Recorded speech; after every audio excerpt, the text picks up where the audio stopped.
Good morning friends, welcome back to my channel. आज इच्छा है किशुंकर टी चकुड़ी सहित आलुदम खायापी तो से लगी पड़ी। तो आलू नौ सिझेवाई तो ये प्रेसर आलू को धोईकी बसईदेली सिझेवाई। तो सिझेवाई गैस लगेली से दीटा हुइसिल दरकार।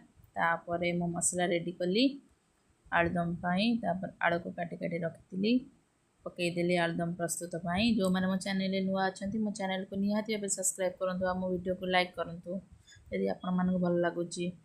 तो आलुदम ये रेडी हवा उपर प्रायतः से पानी दे आउटे सिझेवाई छाड़देली।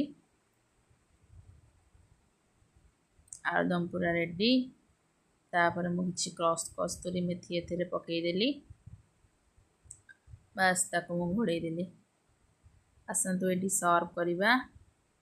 रसावली नहीं जाऊँगी पिठा और आलुदम रखी। रोचे नमस्कार, देखा।